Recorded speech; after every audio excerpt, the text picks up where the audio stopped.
pushing down, okay? That's what you do. Is it safe?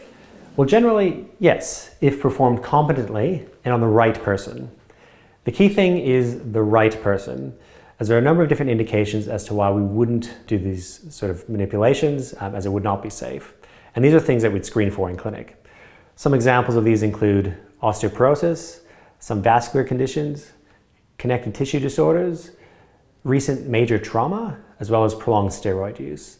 And most importantly, a patient would need to give informed consent for us to be able to proceed.